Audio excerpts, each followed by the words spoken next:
sini dikit. Boleh agak maju Bapak. Bang Jody boleh. Bang Jody boleh. Mbak, yang di depan ini pakai handphone, woy. Udah, yuk. Yuk. Ya, lanjut. Ya. Ya. Bang, itu udah. Ayo, lanjut. Cek. Deketin, Mbak. Ya, oke. Ya, gimana? Ya, hari ini kita berangkat dari keyakinan bahwa 7 terpidana yang hari ini masih mendekam di penjara dengan vonis penjara seumur hidup, bahwa mereka tidak melakukan perbuatan pidana dengan tuduhan pembunuhan dan pemerkosaan, dan mereka masuk ke penjara itu karena salah satunya ada kesaksian yang disampaikan oleh AF dan Dede. Nah, kesaksian AF dan Dede inilah yang membuat mereka masuk penjara, sehingga hari ini kami ini sama teman-teman kuasa hukum Feradi dan kemudian dari keluarga terpidana datang ke Mabes Polri untuk kembali menguji kesaksian AF dan DD itu. Apakah kesaksiannya benar atau palsu? Untuk itu, ini adalah bagian dari cara kita membebaskan 7 terpidana yang hari ini masih mendekam di penjara setelah Peggy Setiawan terbebas melalui putusan pra-peradilan di Pengadilan Negeri Bandung. Keluarga, kalau saya kemarin sudah menemui, sebelumnya juga ya kuasa hukum sudah berhasil menemui dan sudah dapat kuasa dari para terpidana. Dan terpidana kemarin ada hal yang unik yang disampaikan pada kami, ya kan? Hal yang unik pertama adalah saudara Ucil atau Ripaldi sebelumnya kan ditangkap bukan karena kasus pembunuhan, tetapi kasus membawa senjata tajam. Senjata tajamnya itu jenisnya mandau, bukan samurai. Dan kemudian di pengadilan itu mandau itu disebut samurai. Yang pertama. Yang kedua, bahwa para terpidana kemarin menyampaikan pada kami mereka ditangkap di depan SMP 11 oleh unit narkoba dipimpin oleh Ibtu Rudiana, sekarang mungkin waktu itu Ibda ya. Kemudian dimasukkan ke unit narkoba dan mengalami berbagai penyiksaan. Setelah itu mereka disodorkan berita acara yang harus ditandatangani. Kemudian mereka juga menyampaikan bahwa batu dan bambu yang disebut di pengadilan adalah balok, padahal itu bambu. Itu disiapkan oleh saudara Jaya dan saudara Sudirman yang waktu itu disuruh nyari bambu dan batu untuk sebagai alat bukti.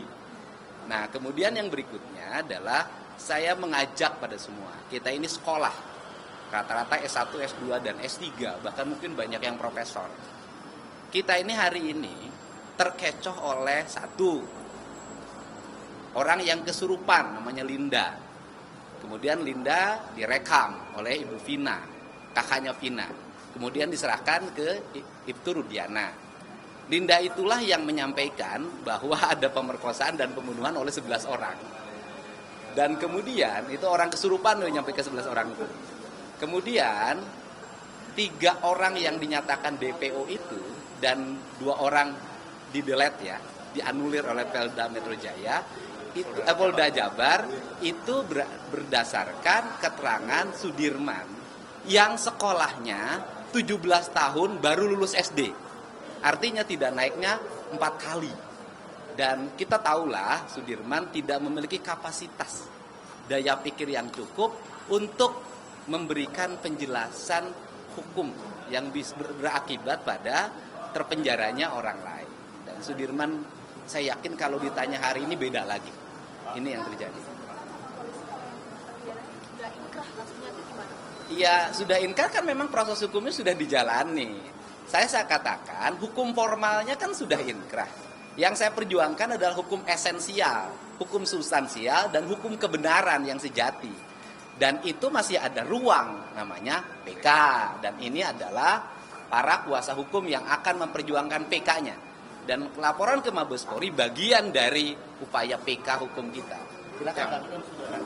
Oke, baik rekan-rekan sekalian, kami dari tim kuasa hukum hari ini memang betul mendapatkan kuasa daripada terpidana dan maupun dari keluarga terpidana untuk melaporkan 2 orang ya yang bernama Aib dan Dede. Kenapa kami laporkan? Oleh karena kesaksian Aib dan Dede inilah yang cikal bakal ya menjadi dasar untuk klien kami ditangkap, diproses, lalu dipidana seumur hidup. 7 diantaranya masih mendekam dengan penjara. Perlu kami sampaikan melalui hari ini bahwa kami di sini bukan untuk menyalahkan institusi manapun. Kita ingin mencari kebenaran, ya, yang hakiki, ya kan, berdasarkan fakta-fakta yang ada. Dan saya selaku kuasa hukum juga berkali-kali sampaikan, ini nggak tepat kalau kita hanya menyalahkan institusi kepolisian. Karena ini bukan semata-mata kesalahan dari institusi kepolisian. Memang betul peristiwa ini disidik pertama oleh institusi kepolisian. Tetapi sudah P21, sudah diterima oleh kejaksaan dan sudah didakwa. Ya, lalu dakwaan jaksa sudah diakui oleh pengadilan dan sudah divonis di tingkat 1 dan diuji di banding dan bahkan kasasi. Artinya kami memperjuangkan yang tadi disampaikan oleh Kang Deddy adalah bahwa kami akan memperjuangkan secara hukum tentunya. Dan di sini sekali lagi jangan ada seolah-olah ingin kita menargetkan satu institusi tertentu. Tidak ada. Kami menargetkan adalah kehadiran harus ditegakkan. Kalau memang ini ada kekeliruan di dalam masa yang lampau yang sudah lalui dari mulai proses penyidikan sampai kepada penuntutan, sampai kepada putusan, sampai kepada kasasi, ya kan? Bahkan ada proses garasi yang 2019 nanti kami akan sampaikan semua itu di memori PK ya. Kenapa mereka sampai mengajukan garasi? Yang kami kemarin sore pun mendapatkan kepastian disaksikan oleh Kang Deddy sendiri. Mereka nggak tahu bahwa itu akan dipakai untuk garasi. Dan bahkan ada perdebatan di antara mereka bahwa ketika ada pernyataan, ada form permintaan kepada mereka untuk menyatakan bahwa pengakuan mereka bersalah. Para terpidana ini mengatakan kepada kami kemarin bahwa mereka menolak menandatangani itu, makanya nggak ada itu pernyataan bahwa mereka bersalah, pendampingan itu kan gitu kan, makanya garasinya ditolak gitu kan. Jadi banyak hal lah kejanggalan ini ya. Kalau dikatakan bahwa klien kami sudah mengakui kesalahannya, perlu kami luruskan berdasarkan pengakuannya kepada kami dan juga di hadapan Kang Deddy kemarin bahwa mereka belum pernah mengakui kesalahan walaupun pada saat menjadi prosedur untuk diajukan garasi. Itu yang kami perlu sampaikan. Sekali lagi kehadiran kami di sini untuk meluruskan kebenaran. Kalau mereka ini ternyata betul bukan pelakunya, lalu mereka dihukum seumur hidup, bayangkan kalau itu menimpa kepada keluarga, anak, sanak saudara kita. Ini kan keadilan yang harus kita perbaiki. Saya tidak mengatakan ini kesalahan satu institusi saja. Memang betul sekali lagi dimulai dari kepolisian, tetapi hasil penyidikan kepolisian ini sudah diterima di kejaksaan dan diteruskan diputuskan di pengadilan, bahkan diuji 3 kali loh, tingkat 1, banding dan kasasi. Inilah yang harus kita luruskan dan kita uji. Itu sebabnya karena ini sudah proses hukum, tentu kami sebagai kuasa hukum akan memproses ini secara hukum. Jalur-jalur hukum yang dimungkinkan buat kami yaitulah peninjauan kembali. Itulah dalam hari ini kami melaporkan dalam rangka salah satunya menjadi novum untuk kami melakukan memori peninjauan kembali nanti. Begitu teman-teman. Yang hari ini ya, kami membawa paling sedikit ada 6 bukti ya. Hari ini ada bukti surat ya, yaitu berupa putusan petikan pengadilan nomor 4 ya dan nomor 3 di Pengadilan Negeri Cirebon. Kemudian kami membawa surat kuasaan dari para terpidana dan juga keluarga terpidana. Kami juga membawa bukti surat pernyataan dari para saksi maupun dari para terpidana itu sendiri masing-masing. Banyak sekali. Bahkan saksi baru yang menguatkan apa yang disampaikan oleh Aib dan Dede itu adalah patut diduga tidak benar, maka kita uji kan gitu kan, membawa ke bukti-bukti ini kita akan laporkan kepada teman-teman di Barreskrim. Ada bukti elektronik berupa pengakuan testimoni yang di podcast dari Kang Deddy Mulyadi, pengakuan Aib dan Dede ya, pengakuan Aib dan Dede. Itu visual dan kami cocokkan, oh ternyata sama pengakuan tertulis dengan pengakuan elektroniknya itu sama apa yang mereka bicarakan pengakuan di depan podcastnya Kang Deddy dengan apa yang tertulis, ya kan, yang patut kita duga tidak benar. Apa saja yang tidak benarnya kami tidak masuk ke materinya, kan itu bagian dari yang kami mau laporkan. Kan gitu, begitu rekan-rekan. Pak, kalau misalkan Aib dan Dede berbohong, apa sih kepentingan dia untuk kemudian melakukan pembohongan ini gitu? Karena kalau saya lihat dia orang biasa, orang kecil, tukang steam aja, nggak ada kepentingan besar buat menjarakan 6 orang, 7 orang. Kang Deddy. Oke, Anda bisa lihat dari tayangan yang dilakukan secara sistematik, ya hampir 60 tayangan saya sampaikan bahwa ada problem awal konflik antara mereka dengan Aib dan Dede, yaitu peristiwa penggerbekan tempat pencucian mobil karena di dalamnya ada perempuan, gitu, dan terjadi pemukulan segala, dan itu diakui oleh mereka ya. Dan kemudian yang berikutnya adalah juga kan ada kesaksian-kesaksian baru yang dulu mereka membuat kesaksian pada peradilan tahun 2016. Di kesaksian pengadilannya berubah antara kesaksian BAP dengan di pengadilan, tetapi tidak ditanggapi. Dan sekarang mereka di Polda Jabar pun sudah membuat kesaksian baru, mencabut kesaksian yang lama. Kemudian mengenai Grasi, saya pikir gini deh, itu kan aspek psikologi. Orang yang sudah divonis penjara seumur hidup, yang hidupnya ada di tangan para penjaga lapas, kemudian didatangi, ditawarkan, nanti ada keringanan hukuman. Nggak ada pilihan bagi mereka, apalagi mereka tidak memiliki kecakapan di bidang hukum. Saya pikir siapapun yang merasakan itu akan mengalami peristiwa yang sama dan mungkin akan melakukan yang sama karena nggak ada pilihan. Tetapi kan seluruhnya harus dikoreksi. Saya katakan sekali lagi, saya meyakini bahwa mereka tidak bersalah. Saya sudah sampai pada kesimpulan, saya meyakini mereka tidak bersalah. Kenapa saya tampil di sini? Karena saya ingin membela yang tidak bersalah, memberikan ruang dan jalan agar mereka terbebas. Tidak boleh negara ini menghukum orang yang tidak bersalah, kan gitu. Dan ini saya udah bicara dengan keluarganya, dan saya sampaikan di sini bahwa kekeliruan dalam pandangan kami atau peradilan yang sesat ini, pada akhirnya andai kata mereka terbebas dari hukuman dengan PK, mereka sudah ngomong tidak akan menuntut apapun pada negara. Dia hanya ingin keluarganya bebas. Gitu. Silakan Bu ngomong. Ya.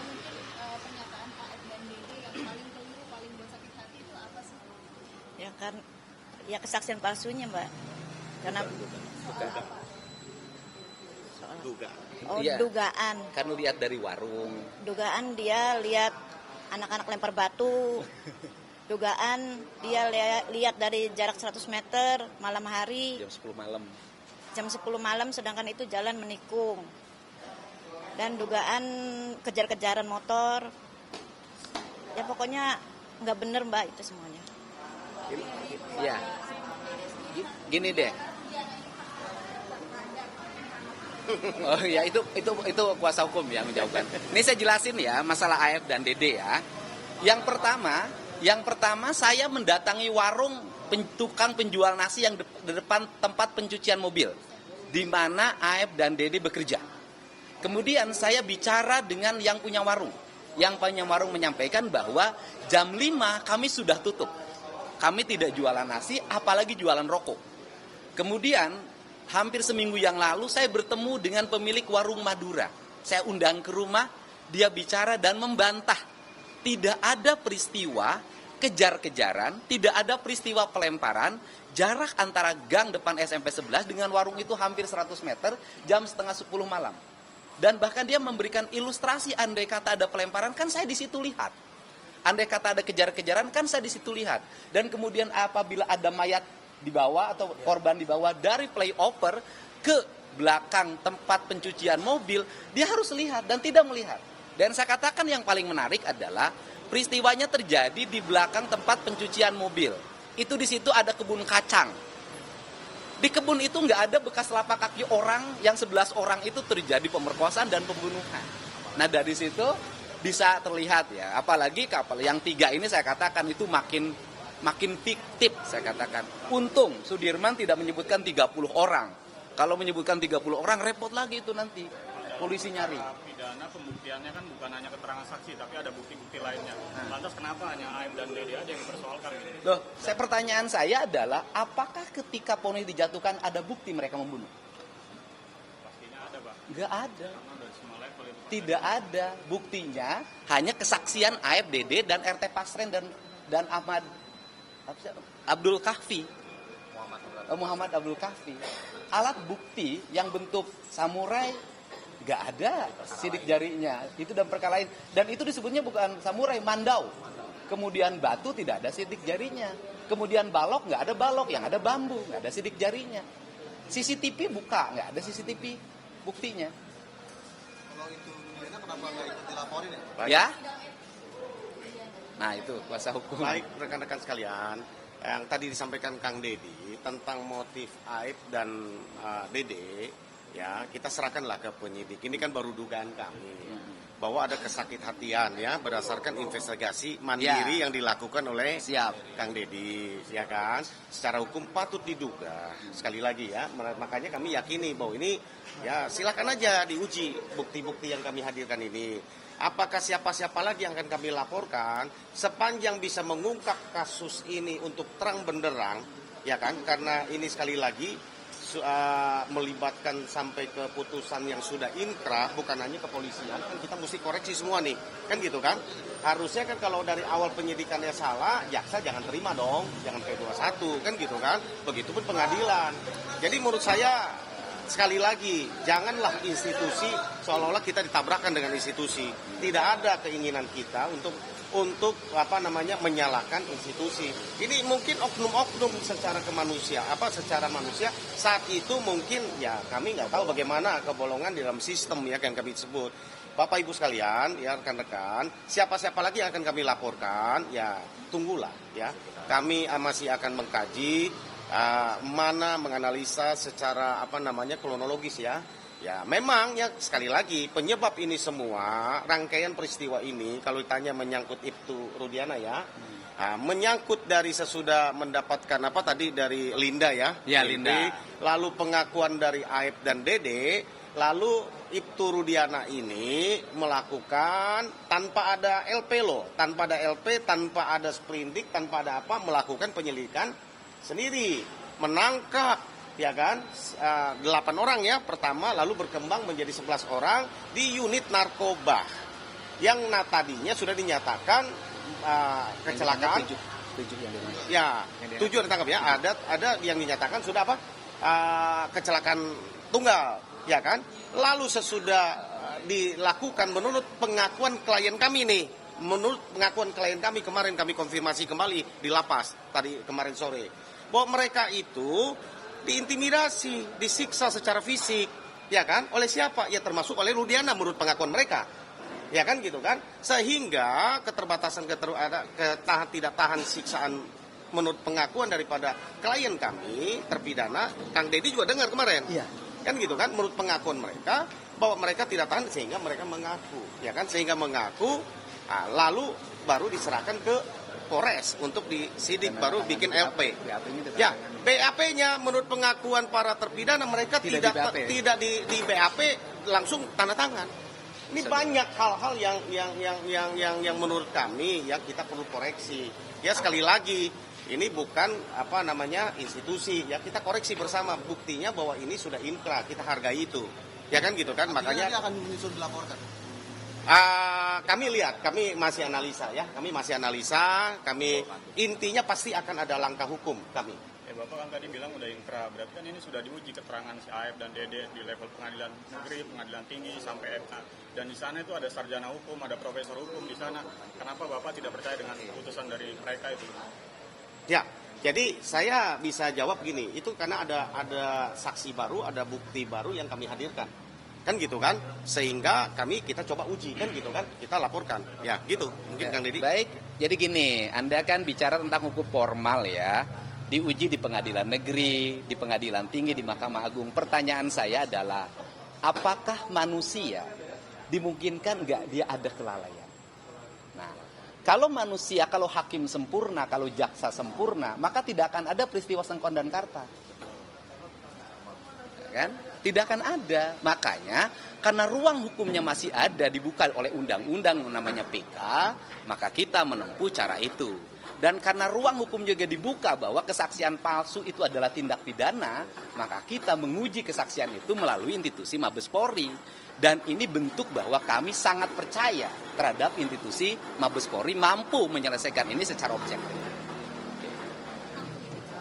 Mungkin soal yang terbaru yang pra-peradilannya Peggy dikabulkan itu, kalau dari Kang Deddy sendiri bagaimana tanggapan? Ya cukup menyambut gembira, dan itu membuat kita lebih bersemangat untuk membantu pembebasan 7 terpidana dan 1 yang sudah bebas, yaitu Sakatata. Ya, itu kan menjadi angin bagi kami. Penanganan kasusnya secara keseluruhan sendiri bagaimana? Saya optimis kepemimpinan Pak Kapolri akan mampu bersikap objektif dan akan mengedepankan alat bukti sebagai dasar untuk mengambil keputusan mempidanakan seseorang. Ya, rekan-rekan sekalian, saya mau tambahkan sedikit ya. Kenapa kami PK? Di PK itu ada 3 hal yang setidaknya ya mengizinkan kita untuk melakukan PK. Dirasa kalau ada kekhilafan tadi yang disampaikan oleh Kang Deddy, karena ini yang mengadili kan manusia semua ya. Kalau ada dirasa kekhilafan, itu salah satu alasan kita boleh PK. Atau penerapan hukumnya yang kita rasa kurang keliru, tepat, atau ada bukti baru yang bisa kita temukan ya. Itu alasan-alasan yang dibolehkan oleh undang-undang ya kan kepada kita untuk melakukan PK ya, gitu ya. Itu kira-kira begitu. Siap. Ya, itulah Oke. kami bekerja dari situ gitu. Teman-teman ya. Makasih ya. Makasih ya. Mohon doanya. Ya, semangat. Kang Deddy, Kompas TV. Oke.